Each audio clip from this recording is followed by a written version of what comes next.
Everyone recognizes that our world today is accelerating at an incredible rate. Our populations are constantly growing and our technology is rapidly improving. Now more than ever, education is taking prominence as a means to achieve financial security, as we realize that it can provide the knowledge and skills that can set one on the path to a lucrative career. But in emphasizing this benefit, we overlook the greater potential education has. Schools at every level are capable of instilling within their students knowledge far more valuable than the merely practical. They can foster creativity, independent thought, and even a sense of understanding of one another and themselves. Such is the power of a field too often deemed superfluous, the humanities. What I speak of is, of course, a variety of subjects: philosophy, literature, history, the performing arts, that all revolve around the concept of human nature. I regard the time I spent learning these subjects to be the greatest gift my schools have ever given me, as they have helped me on my own journey to understand humanity. In the countless characters that I've met through literature, be it Victor Frankenstein, Hamlet, or Elizabeth Bennet, I saw a bit of myself, as well as a bit of the people that I know, or perhaps a bit of the people that I have yet to meet. In the countless ideas that I have learned about, philosophy from Plato or politics from Machiavelli, I saw a bit more of the horizon. And I found a deeper connection to the world itself, because I better understood the people that live in it. Yet, not all share my experiences or my enthusiasm. If anything, there is a growing apathy towards the humanities. We question why we should devote money and effort towards subjects that we claim we can't use outside of the classroom. For example, we might say that taking a creative writing course in college is pointless because it won't land us a high-paying job.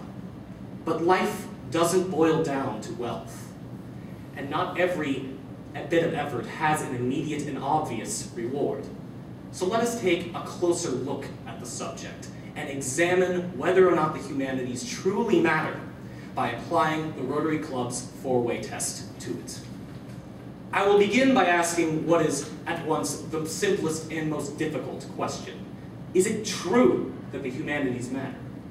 The difficulty in this question arises from the fact that we all have different conceptions of what is true, because we tend to form truth around what shall most easily serve ourselves. For example, if we decide that a task might be too difficult, or if a goal is unlikely to be achieved, then it is not worth putting effort towards. It is from this cynicism that the indifference towards the humanities rises. So let us view the issue objectively. As I have already stated, to learn the humanities is to learn human nature, and in doing so to better understand one another and ourselves. This benefit alone shows the significance of the field. The humanities accomplish this incredible feat through diversity, through exposing us to different cultures, beliefs, personalities, or points of view. Such a benefit allows the humanities to continue along the four-way test, as it is clear that they also foster greater goodwill and better friendships. After all, the key to a relationship, or even sympathy, is understanding.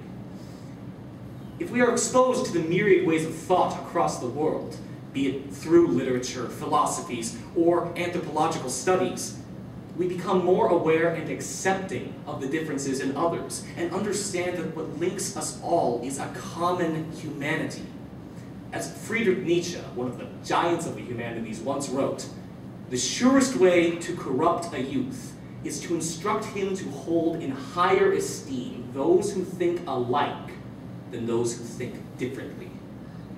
I must admit, however, that I distort Nietzsche's intentions somewhat by using this particular quote in this particular context, as its greater meaning highlights an advantage of the humanities I proposed earlier: the cultivation of the individual.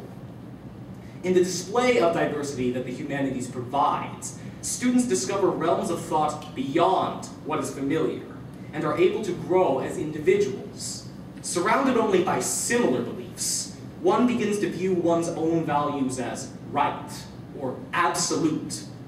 But with exposure to differences, we are forced to defend our own beliefs and decide for ourselves whether or not we truly want them to be a part of our psyche. The humanities are built for such decisions, as the subjectivity of its field and its emphasis on speculation forces students to come to their own conclusions. Thus, the humanities pass the remaining 2 parts of the 4-way test in tandem. They are fair to students because they are so beneficial to them.